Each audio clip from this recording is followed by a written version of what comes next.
Vinha FM pelo portal vinhafm.com. Fala, doutor. E entrar lá pelo portal da Vinha também, lá no YouTube. E o nosso telefone aqui é 9971-2005, ou seja, 9971-2005. Você já pode mandar a sua pergunta no que diz respeito a essas doenças que nós falamos aqui.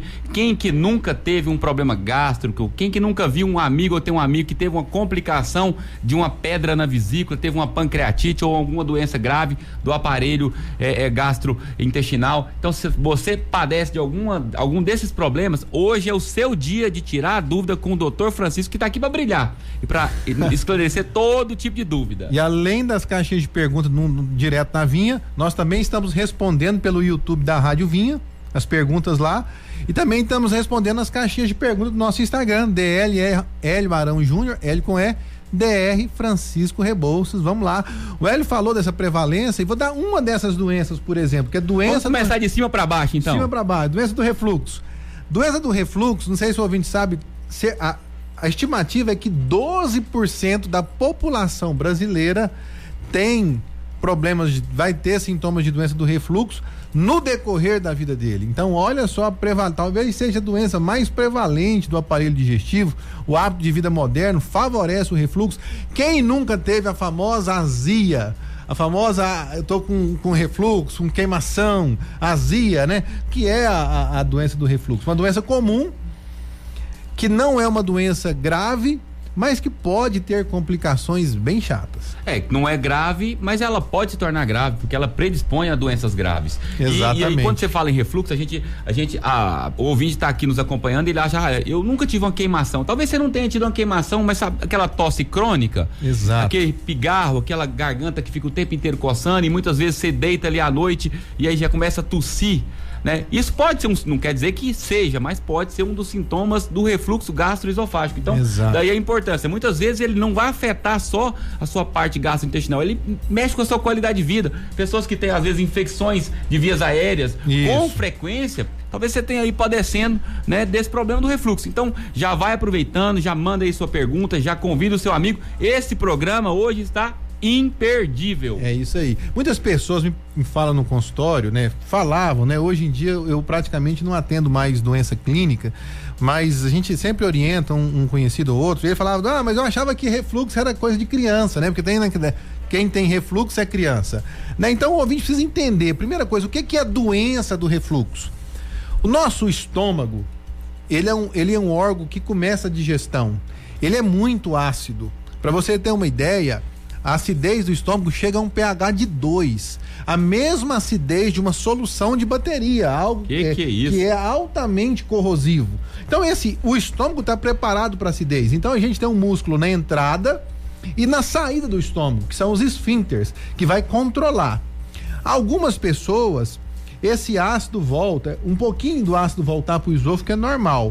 Quando esse ácido volta do estômago para o refluxo, para o esôfago, e provoca ou sintomas ou feridas, é chamado de doença do refluxo gastroesofágica. E as pessoas às vezes confundem, isso que falou, nem sempre vai ter o sintoma. Quais são os sintomas? É muito simples, é dividido em sintomas típicos e atípicos. Quais são os sintomas típicos? 3. A regurgitação, a pessoa sente aquele quente voltando para a boca, para a faringe.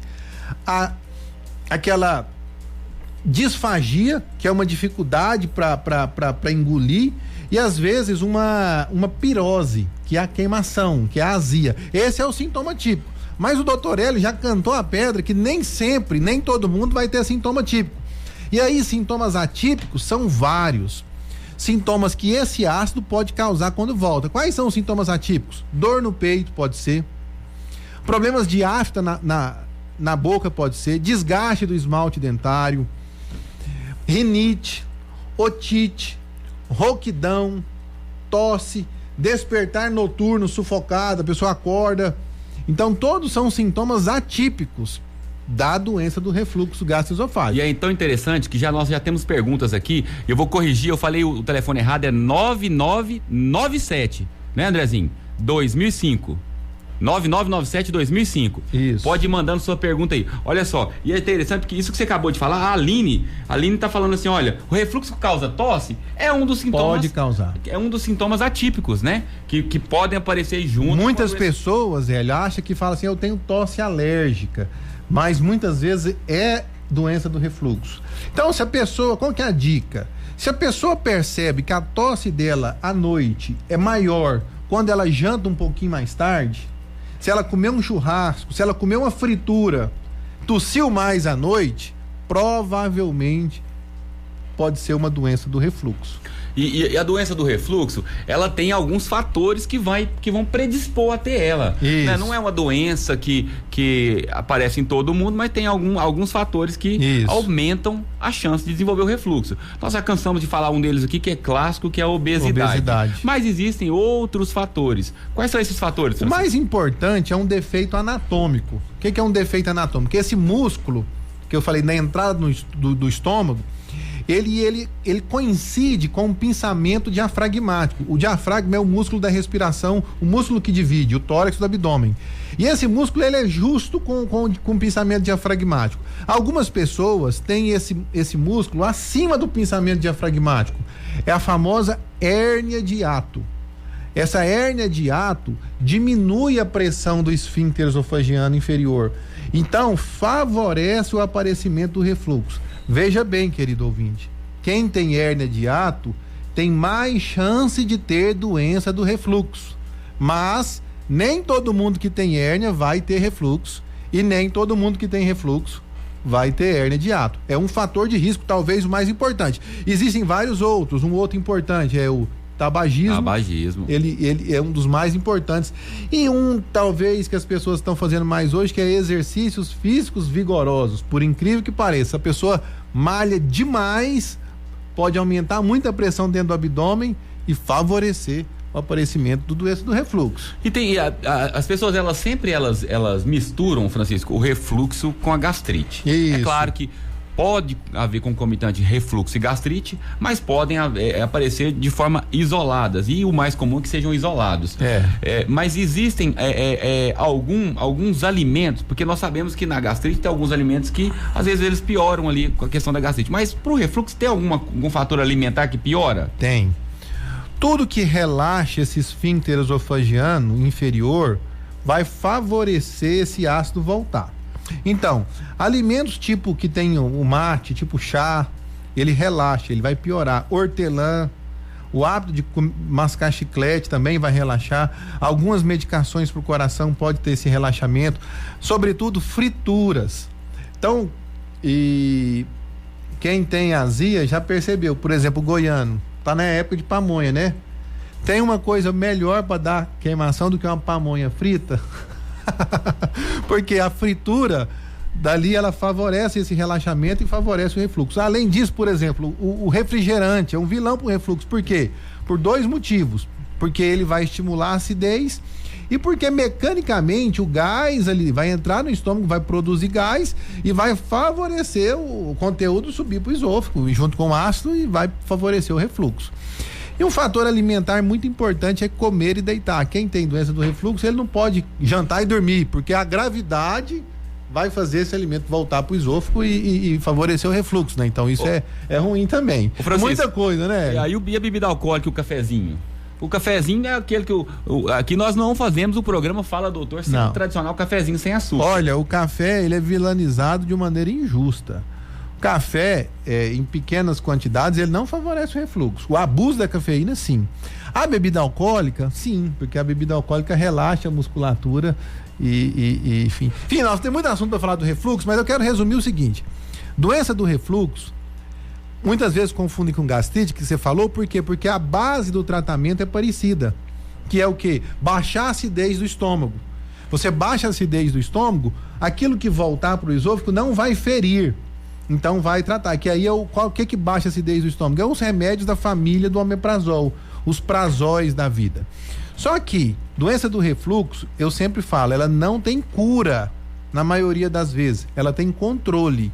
Você tomou o remédio, fez a dieta, baixou a acidez do estômago, diminuiu, você vai melhorar.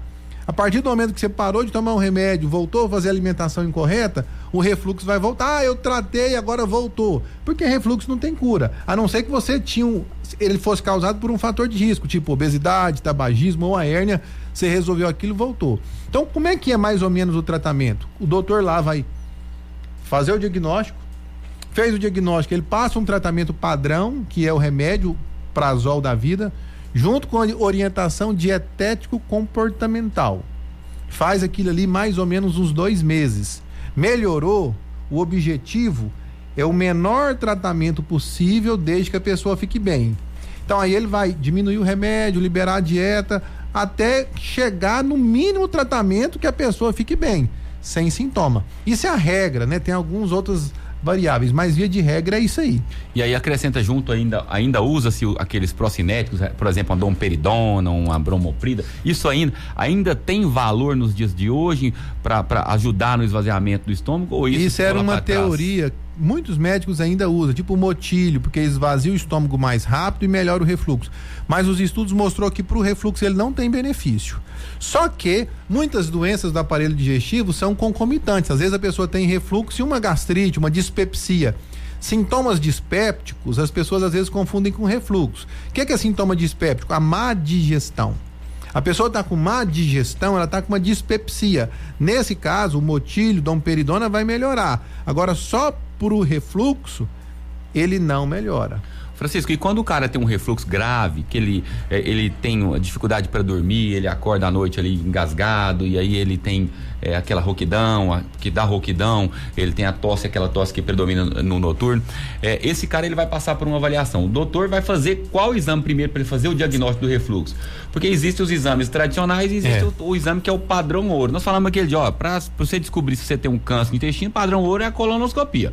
Qual que é o padrão ouro hoje? Ou tem mais de um exame? Aí é o seguinte, essa é uma pergunta muito boa, Hélio, porque as pessoas têm muita dúvida em relação a isso. Vou fazer a endoscopia. A endoscopia é o exame de escolha inicialmente para fazer a doença do refluxo. Por quê? Porque é o exame mais acessível, mais fácil, e tem um exame, e ele é um exame que ele quando toda ele esquina faz. Mostra que tem lesão, ele tem um valor preditivo positivo muito bom, então ele tem refluxo. Só que só 30% de quem tem doença do refluxo vai ter alteração endoscópica.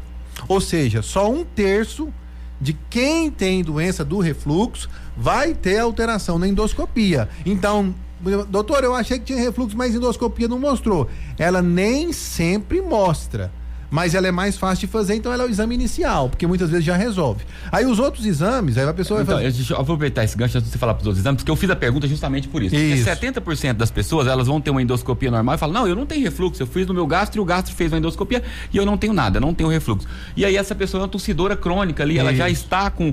Você vê que ela já tem até lesão na corda vocal ali de refluxo, né? Porque ela já é crônica. E aí o exame do refluxo, a endoscopia dela está normal. O fato de você ter uma endoscopia normal vai mostrar que você às vezes não tem uma gastrite, que você não tem ali um tumor no estômago, que você não tem uma úlcera, mas não dá para afastar um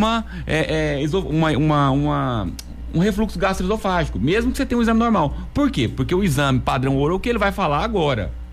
Aí, durante muito tempo, o outro exame que usava é a pH-metria, que vai medir o pH do esôfago ao longo dele, né? E quando tem refluxo ácido, ele avalia o esôfago ácido, então ele tem muito mais acurácia do que a endoscopia, e hoje tem até por fluoroscopia, por impedância, que você vê, faz diagnóstico até de refluxo alcalino, mas são exames mais desconfortáveis, mais difíceis de fazer e que não é preciso para todo mundo. Uma boa avaliação clínica é o fundamental.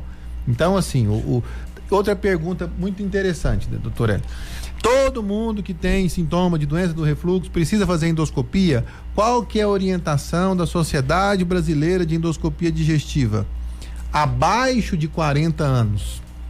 Se não tem sinal de alerta, o que é sinal de alerta? Sangramento, disfagia, o que é disfagia? Dificuldade para engolir ou perda de peso. Não tem sinal de alerta, está autorizado a fazer uma prova terapêutica. O que é isso? Trata e vê se melhora. Mas não é errado fazer endoscopia, entendeu? Então, assim, você pode não fazer endoscopia abaixo de 40 anos. Acima de 40 anos, é recomendado a endoscopia até mesmo para rastreio de outras doenças, tipo câncer. Então, uma vez que o cara tem lá, ele tem menos de 40, ele tratou, ele melhorou? Porque, na verdade, as pessoas acham que eu vou tomar o omeprazol e vou melhorar. Isso. Não é só tomar o omeprazol e melhorar. Se você está acima do peso, o omeprazol, ele vai diminuir a acidez do seu estômago. Porém, ela não vai tratar a causa do refluxo. Você vai estar tratando o sintoma do refluxo. Mas a causa precisa de ser removida, ou seja, tem que tirar o peso. Eu vou contar um segredo aqui agora, precioso. Presta atenção, ouvinte. Isso aqui vale ouro, isso que eu vou contar para vocês. Você já percebeu que às vezes a pessoa fala, eu tenho remédios da família dos prazóis que são caríssimos, né? R$400 a caixa, né? E enquanto que o omeprazol, ele é muito barato. E você sabia que não existe diferença científica entre os prazóis mais caros que tem no mercado e os mais baratos para fazer o tratamento de uma doença do refluxo? Não é significativamente estatístico, não tem relevância de resultado em todos. Mas agora complicou. Eu sei, quando eu tomo mais não resolve, eu tô tendo que tomar o mais caro. E eu vou te falar por quê. São 3 motivos importantes. O primeiro dele, sua fé. Doença do refluxo é um tratamento enjoado, que requer uma medida dietético comportamental. Você tem que diminuir bebida alcoólica, você tem que parar de fumar, jantar mais cedo, diminuir fritura. Você compra um omeprazol lá, R$20 a caixa na farmácia, você se permite. É tal. Agora, se você foi lá, pagou R$450 na caixa do, não vou falar o nome. Aí você fala assim, não, tem que tratar melhor. Cervejinha tá barata. Você se dedica mais ao tratamento. Isso é um ponto. Segundo ponto, o omeprazol tá há muito tempo no mercado, então tem muitos genéricos e similares. E nós já falamos aqui que os similares, eles não têm a comprovação científica verdadeira. Na verdade, não precisa de uma bio. Isso, populacionalmente falando, que vai ter um resultado melhor. Então, às vezes, a gente não sabe. Então, não é o de marca. Esses mais novos, não caiu a patente. Então, são os que foram estudados. Esse é o segundo ponto. E o terceiro ponto é que o doutor Hélio falou, é a fé. Se você vai num especialista, você vai num doutor especialista em estômago, e ele te passa omeprazol, fala assim, não, mas se fosse para tomar omeprazol, eu ia no balconista da farmácia. Aí você perde a fé naquele remédio e acaba que naquele tratamento, e aí vai ter um peso maior. Agora, não, o doutor, aquele doutor é bom, ele me passou um remédio que é R$450, aí você se dedica, acredita que o médico é bom, se dedica ao tratamento e vai melhorar. Entendeu? Então eu te contei o segredo, mas não conta pra ninguém, só você que tá sabendo disso. Não tem nada contra nenhuma indústria farmacêutica, mas você sabe, nós não ficamos em cima do muro. Essa é a verdade. E é interessante porque as pessoas, elas vão lá e tomam omeprazol e aí às vezes o remédio não melhora, realmente não melhora. Por quê? Porque ela só tratou o sintoma. Ela deu ali um remedinho para tirar a acidez, mas ela esquece de fazer aquilo que está em volta. Ela esquece de entrar numa dieta, ela esquece de perder um peso, ela esquece de mudar os hábitos que estavam causando o refluxo. Então, as pessoas, a refluxo é um sinal, um sintoma de uma doença. Não. O refluxo é uma doença. Sim. É uma doença. Porque a pessoa fala, não, eu tenho um refluxo aqui, como se fosse assim, olha, o refluxo é um sintoma de uma gastrite, quem tem uma gastrite. Você vai ter não que controlar. São doenças diferentes que exigem tratamentos diferentes. O refluxo você vai ter que controlar o sintoma, ele não tem cura, você vai controlar. Então é um tempo, né? É uma doença chata, mas tem que tratar. Por quê? As complicações piores dela, a pessoa pode ferir o esôfago e fechar cicatrizando, dando estenose. Aí o irmão pergunta aqui, olha, a comida para no esôfago? Pode parar.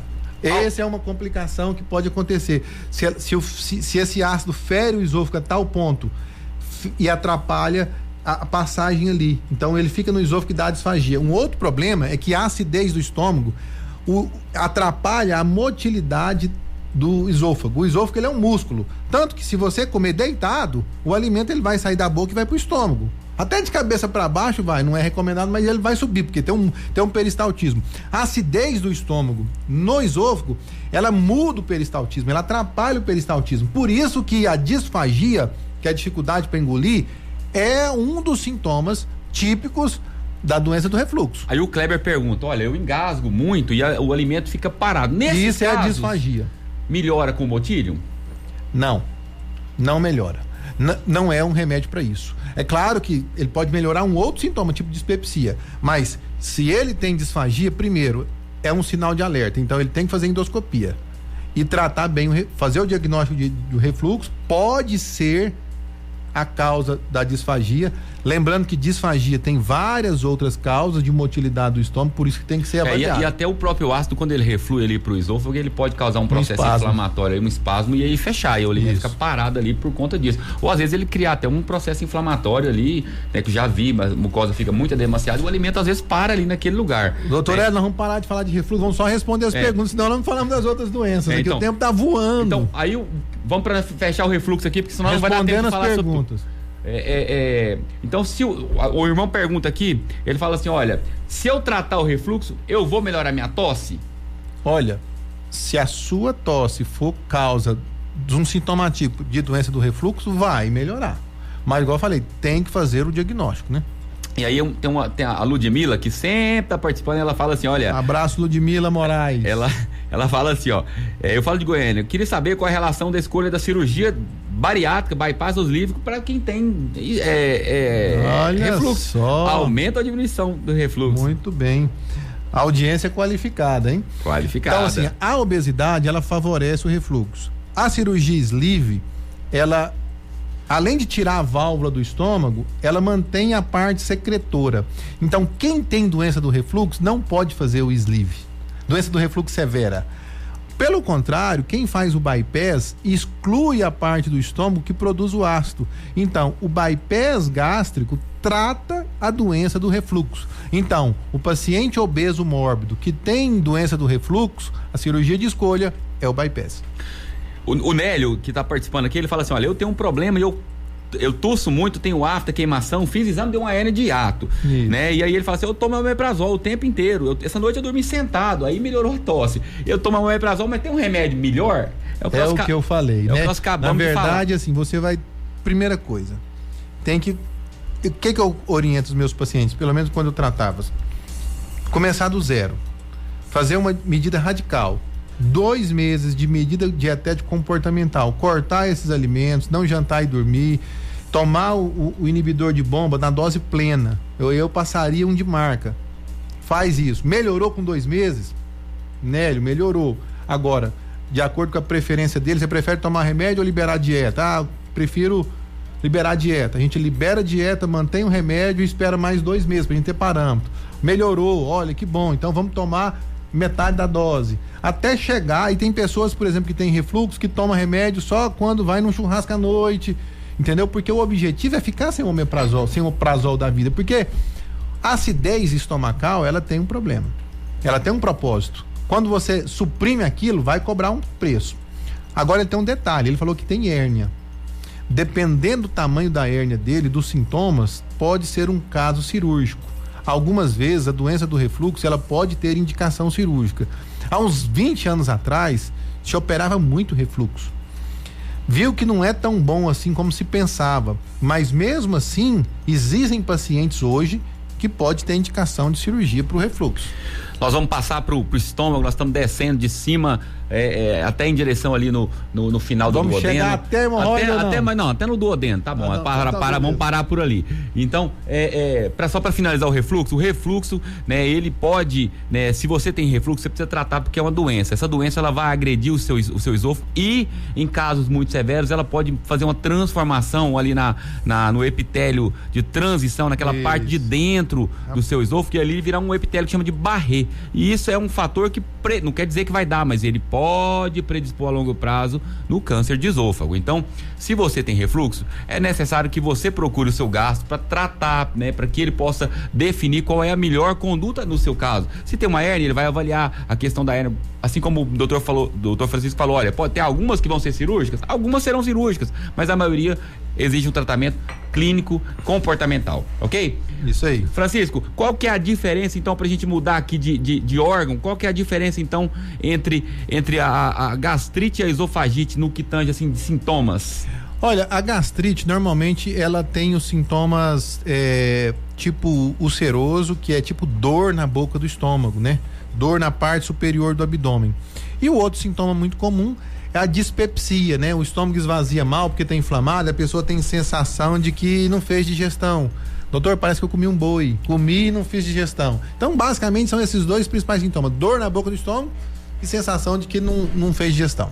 E aí na gastrite já exige um cuidado diferente, né? Porque na gastrite o esôfago não costuma ter bactéria, mas o estômago, apesar de toda aquela acidez que ele tem, existe uma bactéria que é muito adaptada para morar ali dentro do estômago, e ela é um causador de gastrite e talvez de perpetuação de sintomas. Muitas vezes, quando ela não é tratada de forma adequada, né? Porque o tratamento da gastrite não é cirúrgico, na maioria dos casos não, ele é clínico. Hoje em dia, né? No passado eu lembro que nós brigávamos na residência para operar gastrite, né? Porque era aquelas úlceras, a gente tinha uma cirurgia muito jóia que fazia na época, hoje não faz mais, porque hoje os remédios eles acabaram com isso. A famosa bactéria H. pylori, né? A medicina vai mudando, né? Do hélio para trás, porque foi quando descobriu a bactéria H. Não, é verdade. É verdade. Até antigamente. Eu sei que acompanha, você sabe que eu posso até denunciar nesse programa. Eu sofro bullying toda semana. Eu tô falando a ciência. Porque antigamente não existiam os inibidores de bomba. O omeprazol, que é o mais potente. E não sabia da existência do H. pylori. Então, a doença péptica do estômago formava úlcera. E ela recidivava demais. Então as pessoas tinham que operar o estômago para tirar a parte que produzia ácido, ou então cortar um nervo que é responsável por produzir acidez, tratando essas úlceras de maneira cirúrgica. Hoje em dia praticamente não tem essa cirurgia. Ou seja, o que há 30 anos atrás, 35 anos atrás, você tratava com cirurgia, hoje em dia é remédio. Então, é muito raro ter doenças ulcerosas que precisam de operar, porque descobriu a bactéria e descobriu o inibidor de bomba. Então, a bactéria, ela é um pouco polêmica, mas a bactéria do estômago, ela é muito prevalente no mundo. Alguns lugares, chega a ter 80% da população ter essa bactéria. Nem todas são tão agressivas, mas ela está relacionada com a gastrite. E quando ela está relacionada com a gastrite, ela tem que ser tratada, porque ela pode causar câncer. Tipo, até desde linfoma, até provocar um processo inflamatório no estômago e produzir outros tipos de câncer, tipo adenocarcinoma. Eu vou chamar um intervalo aqui, Francisco. Você que quer participar já vai mandando a sua mensagem aí, 9997-2005, mas eu vou deixar uma pergunta no ar aqui, porque é uma pergunta muito comum e você já... Eu respondo no intervalo. Olha só, o estresse, que já viu aquele cara falando, tem uma gastrite, mas minha gastrite é nervosa. Essa é clássica. O estresse, ele causa gastrite? Outra coisa, mascar chiclete causa gastrite? As pessoas falam muito isso. E tem uma outra... gastrite nervosa, não perca. Eu ainda tenho outra, olha, café e refrigerante. São vilões? Porque pro refluxo ele falou que não. E pro estômago? Será que são ou não? Vamos responder tudo. Fica conosco até no também. Pimenta tava esquecendo. No próximo bloco, se você ainda não participou, já vai lá, 9997-2005. E se ainda não se inscreveu no meu canal, no canal do Francisco, lá no Instagram, DR Hélio Arão Júnior, Hélio com E, DR Francisco Rebouças. Na Vinha FM, pelo portal vinhafm.com, fala doutor. Estamos de volta do intervalo e agora nós temos o nosso diretor do programa, aquele que comanda, aquele que traz, tira dúvida, aquele que está sempre conosco. Guilherme Rigonato, como foi as férias? Doutor Hélio Arão Júnior, doutor Francisco, vou falar uma coisa, o povo do outro lado do continente dá notícia do nosso programa, o povo de todos os lugares fala doutor. Mas esse programa sem você... Não é a mesma não. É o meio sabe o maestro? Você sabe o goleiro no futebol de salão, que é 80% do time? O Guilherme é o goleiro do time. É aquele goleiro linha aí, né? Aquele que defende e sai pra tocar a bola. É uma honra ouvir isso dos doutores, mas eu sei que é bondade deles, que a gente é amigo, que o camarada é estrela, doutor Hélio e doutor Francisco dão um show aqui nessa rádio. Mas obrigado, doutores, e só pra dizer que nós iniciamos no início do ano aquele programa Fala Doutor Vida Adulta e nós vamos continuar, né? Já foi ao ar aquele? Já foi ao ar o primeiro, foi um sucesso. Masculino. Foi masculino, então assim, muitas perguntas que as pessoas fazem nesse horário que não podem ser respondidas, foram respondidas no programa Fala Doutor Vida Adulta. E agora nós vamos fazer o feminino, Sim. E a doutora Silvia até me ligou perguntando que dia que nós podíamos fazer. Reposição hormonal, cirurgia íntima, laser íntimo. Laser íntimo, e tá na moda. tudo mais. Vamos trazer especialista. É claro que nós vamos estar aqui mais perguntando e puxando a língua do especialista para falar esse tema tão importante aí. Da vida adulta. E nós queremos também aproveitar, né? Porque nós vamos pôr aquele programa, né? Ó, sim. Meu amigo quer saber, né? Tudo que você sempre quis perguntar pro seu doutor, mas tinha vergonha de dizer. Nós vamos abrir essa caixinha anônima, né? Doutor, meu amigo quer saber. Tá cheio de gente pronta pra perguntar. Inclusive, na semana passada, o Andrezinho falou assim, ó, se o Guilherme tivesse aqui, ele ia querer saber um pouco mais sobre hemorroida. O André é o primeiro a perguntar. Inclusive, tá falando de refluxo. Hoje o Andrezinho entra no energético, falaram aí dos ácidos, né? Tô achando que o Andrezinho precisa diminuir um pouquinho aí o refrigerante pra parar de ter refluxo. E aproveitando, então, vamos incluir, então, o energético, café, pimenta, chiclete e qualquer outra? Gastrite nervosa. E a gastrite nervosa? Não, primeira questão da gastrite nervosa é o seguinte: todo trato gastrointestinal existe uma relação com o sistema emocional, né? Sim. Então isso é muito fácil perceber. Tem pessoas que ficam nervoso e solta o intestino. Tem pessoas que fora da casa dela o intestino não funciona. Tem pessoas que sentem um desconforto. Então isso é chamado de dispepsia funcional. É um problema que dá sintoma, mas que é funcional, não é orgânico. Então não tem uma inflamação de maneira orgânica lá no estômago. É um problema. Popularmente falando, é chamado de gastrite nervosa. Gastrite nervosa é um termo leigo, não é um termo médico. Não existe gastrite nervosa. Não estou dizendo que não existe relação do sintoma dispéptico com o emocional. Existe sim. É a dispepsia funcional. Não é frescura, tem gente que tem e tem tratamento. E a pimenta? Agora é o seguinte, na verdade é um mito. Por quê? Vou logo quebrando o mito da pimenta. Estudaram populações comedoras de pimenta, tipo México, Índia, que são... Vocês acham que come pimenta, goiano? Vocês não sabem o que é a Índia. Vocês não sabem o que é o México. Você acha que é o povo daqui de... Ali é muito mais do Piracanjuba, muito mais do que o goiano come. E não se identificou, populacionalmente falando, mais problemas de ulcerosos, gástricos, do que a população em geral. Então, assim, não é tão vilão assim. É claro que qualquer irritante em grande quantidade na mucosa do estômago, ela vai provocar uma irritação. Por exemplo, pega uma pimenta, quem não é acostumado, esfrega na mucosa da sua boca. Não vai ferir, não vai queimar? Da mesma forma no estômago. Então ali pode provocar Então, energético, alto teor de cafeína. Um cafezinho não vai dar gastrite. Agora uma garrafa. Abusador de café pode ter sintoma. Atenção, você que seca a garrafa de café. Agora o doutor Francisco deu o papo. Chiclete. O chiclete é um problema. Por quê? Ixi, o pessoal porque gosta de mascar a nossa digestão, ela é complexa. Ela começa no visual, no olfato, na mastigação. Quando você está mastigando, você não está produzindo só saliva. Você está mostrando, o estômago está entendendo lá. Tá vindo comida, eu preciso produzir ácido. Então ele aumenta a produção de ácido. Não chega o alimento para que ele começar a digestão. O ácido fica puro ali dentro. Eita. E pode ferir. Então o hábito de mascar chiclete favorece quem tem gastrite, é prejudicial. Mas não dá pra fazer uma dieta sem mascar um chiclete. Pois é. Com fome, não, tem que mastigar alguma coisa. Você vai lá e mastiga um chicletinho pra tirar. Chicletinho sem açúcar, pelo menos pra... Como diz a minha avó, não mastiga chiclete de barriga vazia que dá ursa. Sabedoria. Sabedoria popular. A avó sabe, meu amigo. Tem uma pergunta boa aqui, inclusive da nossa ouvinte fidelíssima, Rejane Corcella, ela que sempre participa. Um abraço pro Jásio Martins, que tá nos acompanhando também. É o Uber, tá ouvindo aqui ao vivo. Grande abraço, Jásio, e todos os Ubers que nos acompanham aí. Todo Muito mundo. Obrigado pela audiência. E eu vou falar, ouve e põe os passageiros pra ouvir. E ela tá perguntando aqui, se treinar exercícios físicos com a cinta, tá? Aquela cinta apertando ali, é a cinta modeladora, né? Eu acho que hoje em dia muita gente usa a cinta. Dá refluxo fazer exercício com a cinta? Pode dar. Qualquer coisa que aumenta a pressão intraabdominal favorece o ácido do estômago a subir. Então, se a pessoa malha demais abdômen, pega muito peso, faz muita prensa, ou tem roupa muito apertada, aí inclui os corpédios, não sei nem se fala isso, né? Essas cintas modeladoras aí pode favorecer o refluxo. É claro que não é proibido, mas se ela está usando e está tendo sintoma, que nós já falamos no primeiro bloco, ela tem que ajustar.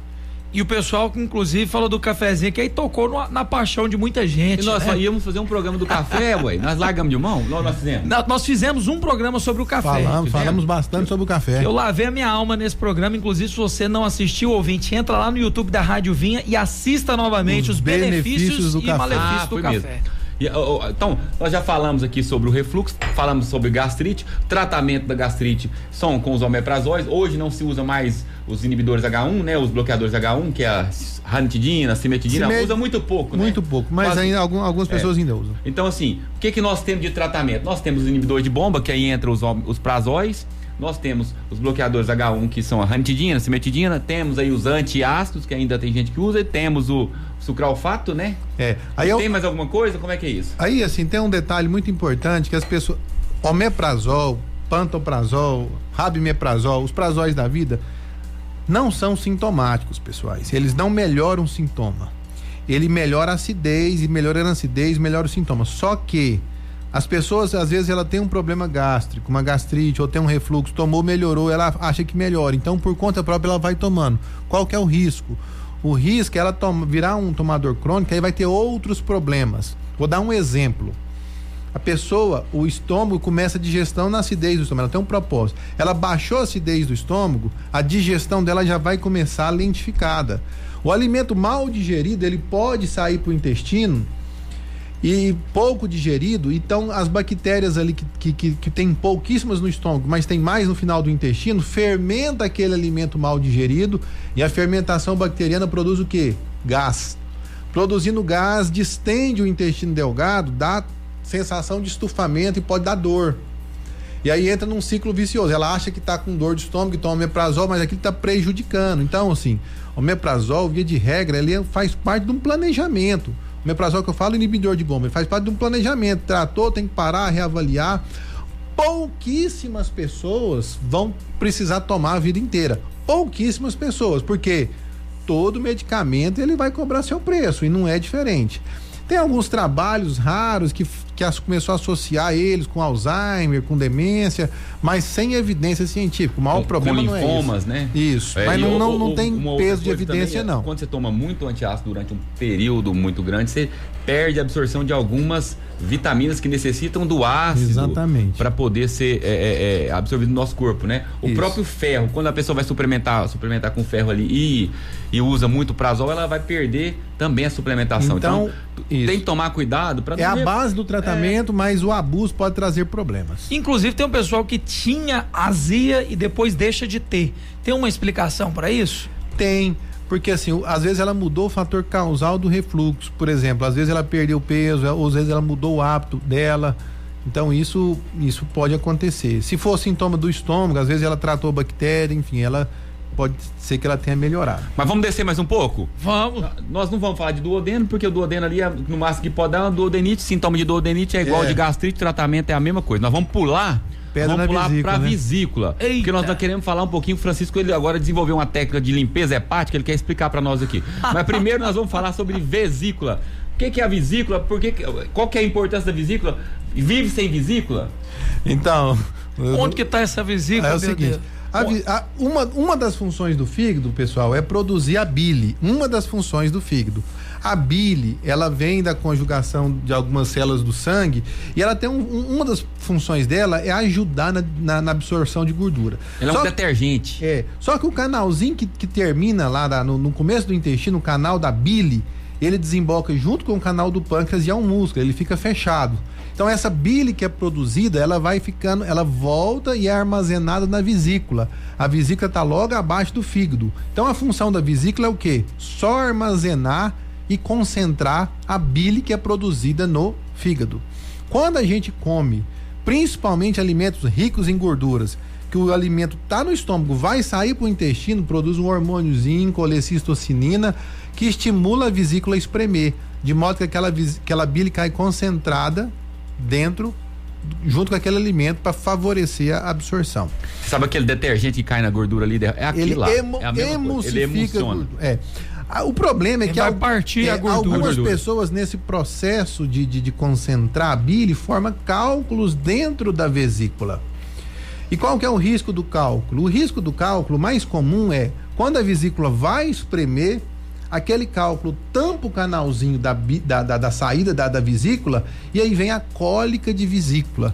Normalmente uma dor forte. Que é um pouquinho do... Você teve um exemplo recentemente aí que ele até falou aí no culto, né? Rapaz, e inclusive a pessoa corre pro hospital, seja a hora que for. Parece um pouco cólica de rim, mas a cólica de rim costuma ser pior ainda em intensidade. Nossa. Mas ela é parecida, é uma dor que dá vômito, a pessoa sente uma dor intensa, tipo cólica. Esse é o problema mais comum, mas não é o único problema que pode dar. Essa pedrinha, ela pode sair da vesícula e entrar no canal da bile. Eita! Tampando o canal da bile, aí pode ficar amarelo, dando icterícia. Já quando acontece isso, não adianta mais tirar só a vesícula, porque a pedrinha desceu o canal. Aí o procedimento é mais delicado. E essa pedrinha, ela pode passar lá no final, junto com o canal do pâncreas, e inflamar a saída do canal do pâncreas. O pâncreas, pessoal, ele é o órgão que produz mais de 90% das nossas enzimas digestivas. A enzima que digere carne, que digere gordura, que digere carboidrato, tá tudo no pâncreas.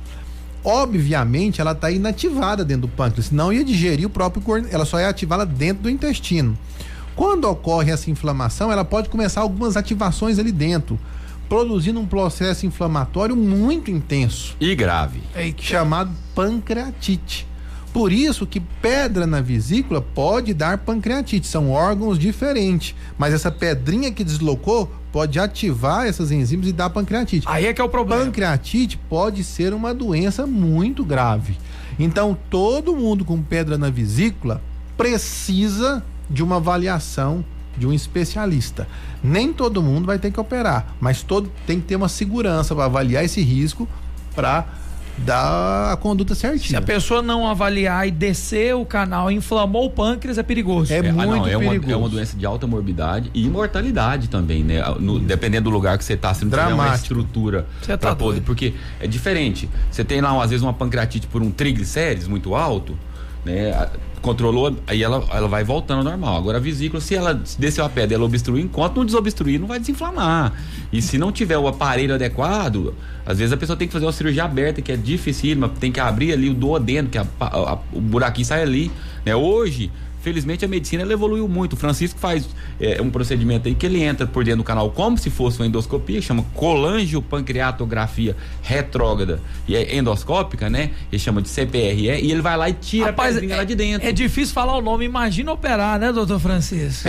Esse é um procedimento conjunto. Você faz endoscopia e tira cirurgia. E depois opera, né? Então, ele vai lá, tira a pedrinha, aí o pâncreas drena, né? Drena aquela sujeira e aí opera a vesícula. Você vai lá na saída do canal da bile, abre aquele canal, faz um pequeno corte, puxa aquela pedrinha que estava obstruindo. Inclusive, que é um procedimento muito mais delicado do que uma cirurgia de vesícula. Uma cirurgia de vesícula, hoje todo hospital tem um recurso para fazer a cirurgia de vesícula. Então a pessoa fala assim: eu tenho medo de operar minha vesícula. Você tem que ter medo de ter uma pancreatite. Aí é que é o problema. Aí o cara fala assim: as minhas pedras é pequenininha. Pedra na vesícula é o contrário de pedra no rim. Pedra no rim, se ela for pequenininha, ela vai sair, não vai te dar problema. Pedra na vesícula é o contrário. Se ela for pequena e ela pode sair, aí é tudo que o maior perigo da pedra na vesícula é, assim, a pedra que dá uma cólica, ela pode dar pus lá dentro e ter que operar a vesícula de urgência. Isso é um risco. Mas o maior medo que os cirurgiões têm é quando essa pedra desce e dá essa pancreatite. Então, assim, a pedra pequena, ela dá menos sintoma, mas ela é mais perigosa. Inclusive a Thaís está dizendo aqui, ó, doutor Francisco, meu esposo está com uma única pedra na vesícula de 1,3 centímetros aproximadamente. O médico da ultrassom diz que não tem risco, porém outro médico diz para operar. E agora? Não, porque quando o cara diz que não tem risco dela descer para o canal. Não quer dizer que ela não vai ter cólica, não quer dizer que ele não vai ter uma cólica. Risco tem, mas é um risco pequeno de descer. Uma pedra de 1,3 centímetros, ela vai dificilmente ela desce. É grande, né? Mas ela pode dar problemas. Ela pode dar uma colicistite, que é a inflamação da própria vesícula. Ele pode dar uma inflamação crônica ali, e essa inflamação crônica tem trabalhos que mostram que isso pode predispor até o câncer de vesícula. Então, é um negócio que tem que ser avaliado, não é só falar que não precisa, não. Inclusive, eu já vi nessa pedra extraída da vesícula, rapaz, uma pedra mesmo, é impressionante, parece aquele seixo que a gente pega em Rio, Só que dentro da pessoa. Tem de todas formas e tamanhos, é bem variável. E aqui eu quero já responder a provocação do Dr. Hélio Arão. Ele gosta de provocar, ele né, doutor? Ele é bem Francisco? engraçadinho aqui comigo, ele fica fazendo bullying comigo. E mas eu tô brincando com ele, mas é uma notícia de utilidade pública. Eu já vi várias pessoas. Eu já vi profissionais de saúde, profissionais de enfermagem fazendo e recomendando a famigerada, a famosa. Eu falei brincando, limpeza hepática. Nós já até falamos sobre isso. O que é essa limpeza hepática? O que ele advoga? Ele fala o seguinte: tem uma dieta especial, um jejum, e aí você vai eliminar as pedras da sua vesícula. Imagina o que nós acabamos de falar, gente. E na verdade isso foi proposto, acho que em 2005 por um bioquímico alemão. Eu quase caí nessa aí. E é o seguinte, o que faz? A pessoa faz um jejum, passa alguns vinagres de maçã, uma dieta cítrica, alguns alimentos cítricos que promove uma saponificação desses cítricos dentro do intestino. Nossa. E a pessoa vai evacuar essas frutas cristalizadas. Já viu o panetone? Deus me livre. Ela vai evacuar aquelas frutinhas cristalizadas lá e fala que são cálculos biliares. Isso já foi estudado, gente, há muito tempo. Cálculo de vesícula, ele não sai assim. Chegaram a me colocar... sair, é tudo que a gente não quer, porque se ele sair, ele pode dar pancreatite. Atenção, ouvinte, para não roubarem o seu dinheiro. Chegaram a me colocar num grupo de WhatsApp.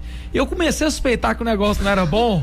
Quando o cara me mostrou uma foto de um monte de pedrinha verde, eu falei assim, rapaz, isso aí é de onde? Não, isso aqui você filtra as fezes. Eu, não, você tá de brincadeira que Filtrou você fez isso. Não, a pessoa... Não, tem um apelo assim, que eu estou cuidando da minha saúde, olha o tanto de pedra que eu evacuei. Que é isso? Tanto que eu limpei. Mostrou. É porque realmente é muita pedrinha. Aí você pensa assim, não é possível que saiu esse tanto de pedra de você. Aí a pessoa pensa, eu não comi pedra, tem pedra, eu evacuei a pedra, de onde que é a pedra? E eu ainda olhei pra ele e falei assim, meu amigo, se esse tanto de pedra tava no seu fígado, onde quer que seja, significa que você tava morto uma hora dessa. Tem lógica ter saído de você isso tudo. E ele falou, não, funciona. Então é um processo que na verdade você come as coisas que vão formar a pedra. Você faz um processo de pedras dentro do seu intestino, que tem um jejum, tem muito líquido, salvo engano, um vinagre de maçã, não é isso? E você pega frutas cítricas, então abacaxi, eles batem um monte de coisa no liquidificador para tomar de uma vez. Isso, e aí aquilo precipita aqueles cítricos ali,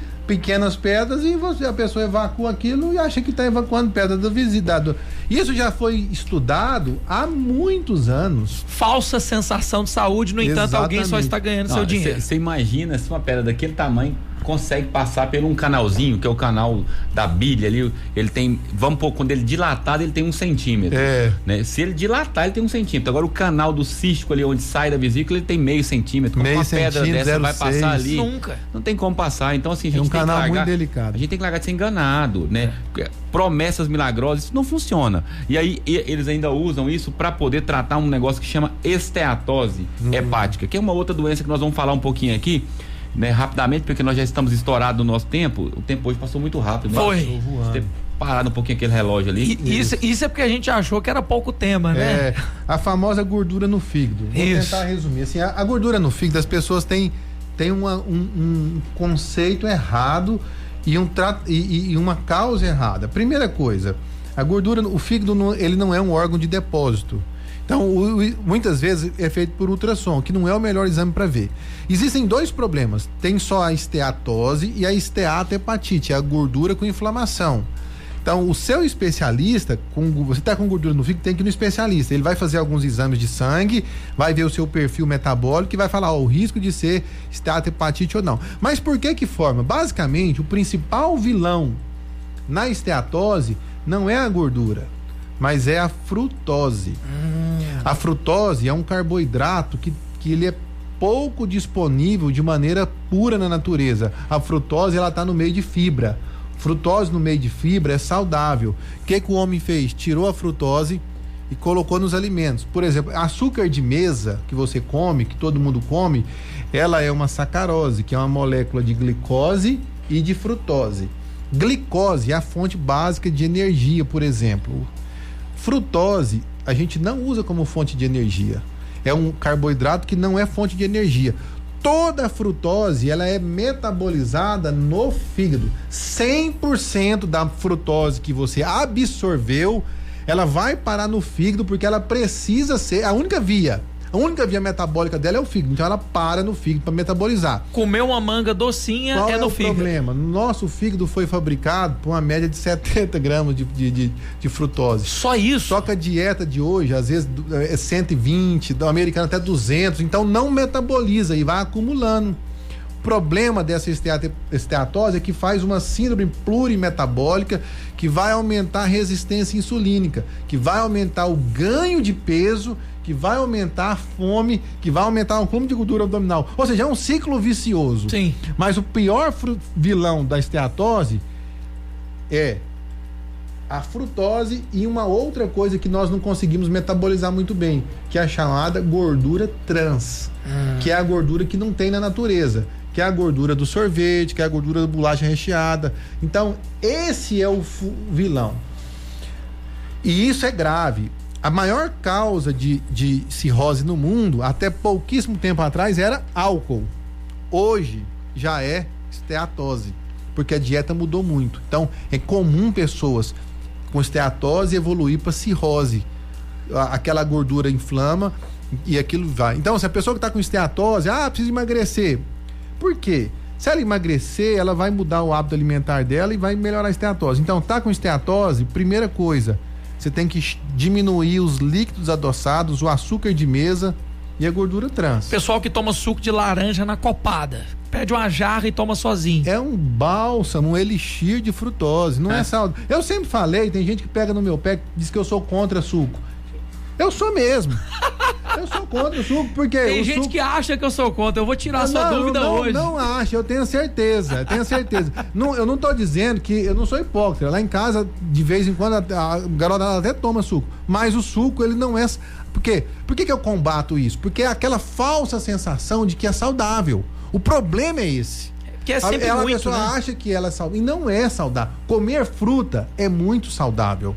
Mas a fruta tem fibra. Na proporção, Deus fez na proporção perfeita. Comer fruta, via de regra, é muito saudável.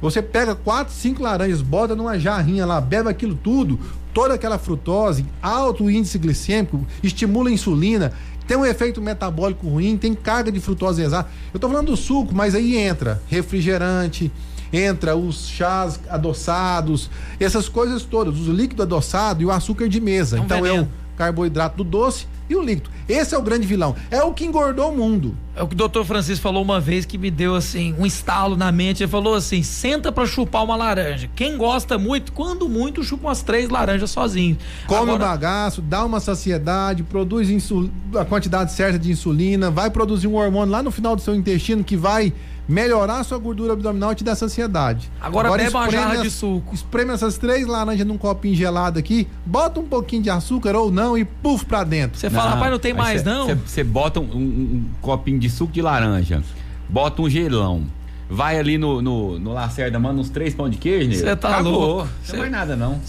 E o pior de tudo, por que eu gosto de falar isso? É porque suco, galera, ninguém tem fome de suco. Suco é só hábito. É hábito.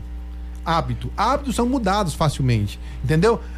Não costumei, então desacostuma. Então, porque as pessoas gastam tanto tempo, tanto dinheiro e às vezes eu vejo muito sofrimento, Guilherme. A pessoa que come errado, eu quase não, tá certo, mas come errado. Então a pessoa tá malhando pra caramba, tá fazendo as coisas, aí quer ser fitness, aí tal, aí de manhã um pãozinho com manteiga, com um copo de suco de laranja, de manhã, sabe assim, meu Deus, tá se boicotando tanto. Às vezes ela poderia comer um ovo com bacon, sem nada. Isso é muito mais saudável. E é tão engraçado isso que ele tá falando, porque é a mais pura verdade. Eu faço atividade física a vida inteira, sempre fui na academia a vida inteira, nunca parei. Mas depois que nós começamos a falar, doutor, a gente fala aqui sobre alimentação saudável, a gente fala sobre atividade física, a gente fala sobre tudo que é vida saudável. Eu falei, gente, eu tô sendo hipócrita, porque eu não tô alimentando bem. E eu mudei meu hábito alimentar em novembro, outubro para novembro. E comecei a reeducar, organizar o treino. De novembro pra cá, eu tava um pouco acima do peso, eu perdi 12 quilos. E deu pra perceber, viu, doutor? 12 quilos. Vocês estão vendo no YouTube aí? Quem tá vendo vai ver que... Puxa o YouTube lá de outubro do ano passado que você vai ver a diferença. Não, tô vendo aqui no videozinho que tá passando aqui de frente, eu falei, Jesus poderoso, misericórdia. Então assim, eu perdi 12 quilos, mas foi o quê? Só organizando a dieta. Não, essa semana aconteceu um fato tão engraçado que eu contei pra minha esposa ontem. Eu ganhei um chocolate Copenhague, deixei lá no freezer do consultório, né? Eu falei, não, vou matar esse chocolate agorinha. Aí eu Cheguei lá pra matar, abri, olhei. Falei, rapaz, mas eu tô comendo tão certinho, fazendo. Se você que me deu esse chocolate, ó, vou guardar pra uma oportunidade, não vai ser agora. Eu cheguei, olhei pra ele e falei, não vai dar pra comer isso aqui agora, porque eu tô no meio de um processo, né, fazendo tudo direitinho, não vou comer um chocolate desse agora, que não vai me acrescentar nada. É o prazer. E às vezes o momento de comer faz diferença também. Por exemplo, a pessoa que não quer engordar ou que está lutando para emagrecer. Sabe, as pessoas fazem o melhor momento de comer a sobremesa é após a refeição, é durante a refeição. Porque então, o que as pessoas fazem muito errado? A gente às vezes comeu, fez a refeição, aí depois de umas 2 horas come a sobremesa. Esse é muito errado. Mas porque o vai André estimular fez certo a vida inteira, né, André? Então tem que ser naquele momento, entendeu? Se quer comer, é naquele momento. É então, junto enfim, com a refeição. Isso é um tema para um outro programa. Nós já estouramos o tempo. Nós não podemos pegar o tempo do pastor Luiz aí, senão vamos ter problema. Ele diz, não vamos tirar o pastor Luiz do ar, não, gente. Inclusive, eu sempre suspeitei de pessoas que comiam banana frita no meio da refeição. Falava, não pode dar certo um negócio desse. E, enfim, o doutor Francisco disse, tá todo mundo certo. Pode continuar misturando doce com sal. Pode, eu gosto da banana frita. Não, agora eu duvido que o Guilherme, lá na neve, não tava tomando um chocolatezinho quente. Rapaz, que é isso? Eu tava tomando um cappuccino, mas eu preciso confessar. A primeira vez que eu vi neve, eu dei uma mastigada naquilo pra saber se presta. Ó, igualzinho aquele gelo do congelador nosso. Só raspar a mão, é a mesma coisa. Muda nada, gente. Tá certo. Inclusive, doutor Hélio Arão e doutor Francisco, semana que vem tem de novo, mas já avisando. Fala, doutor, vida adulta vai começar e o tema mais esperado do ano, que é doutor, meu amigo quer saber, meu né? Amigo quer saber. Eu até vou começar. Tem umas perguntas que eles mandam pra mim, eles não têm coragem de mandar na caixinha de pergunta, aí manda no direct. Manda anônimo, né? Aí eu vou começar a pôr assim, ó, meu amigo quer saber, pra nós responder. Põe entre aspas lá e tem que ajudar muitos.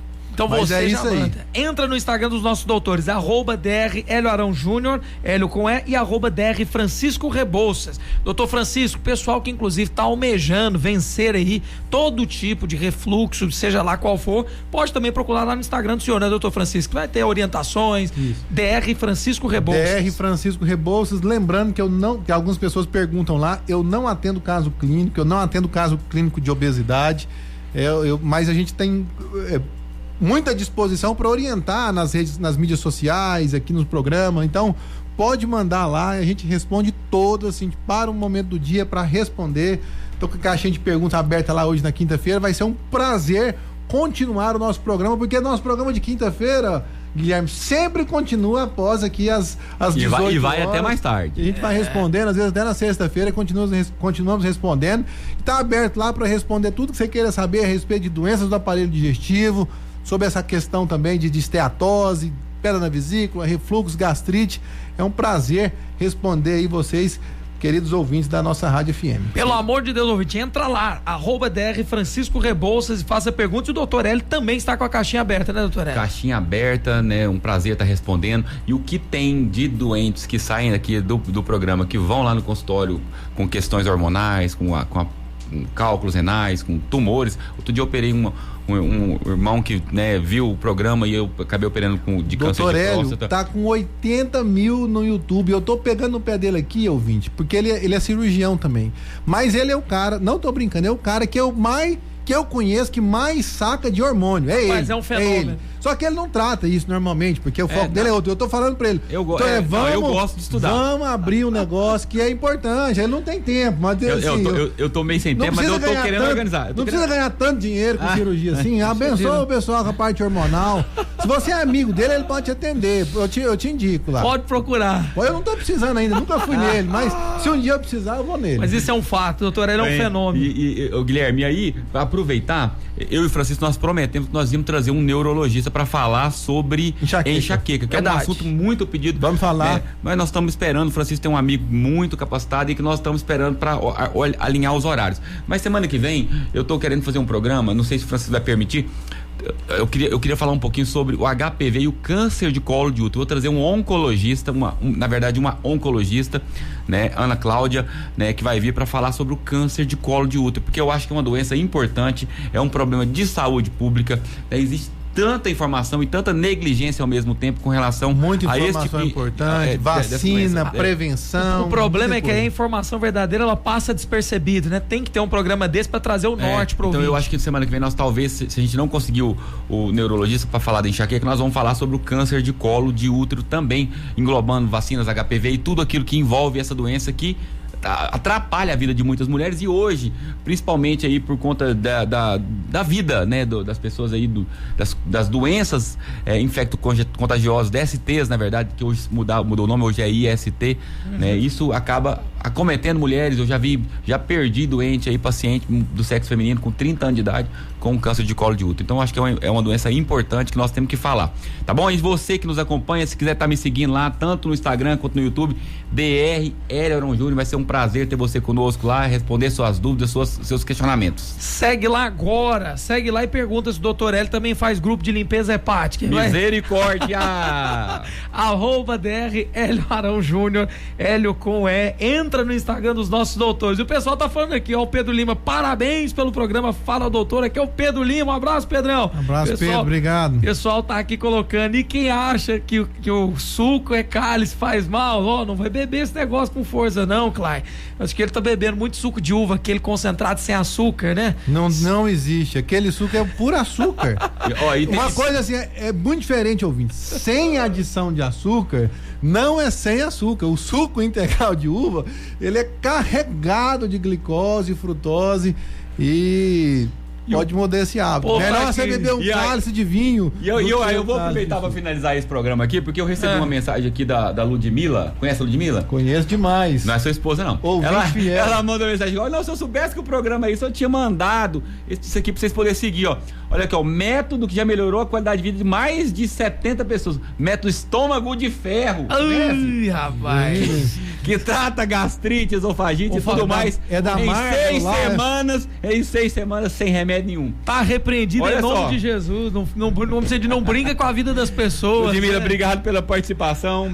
Francisco, o que você acha do Estômago de Ferro para nós finalizar o programa? Deve ser da Marvel, né? Deve ser um personagem. Né? Isso é um filme que vai lançar, né? Estômago de Ferro. O Homem de Ferro, deve ter um Estômago de Ferro também, né? Ajuda. Não, cada coisa que vai aparecer. É isso, ouvinte. Obrigado a Célia que mandou aqui, parabéns pelo programa. A Jade tá participando e todos vocês. Semana que vem, 5 da tarde, Fala Doutor no ar. Todas as quintas, nós te esperamos. Um abraço e até lá. Tchau. Um abraço. Na Vinha FM, pelo portal vinhafm.com, Fala Doutor.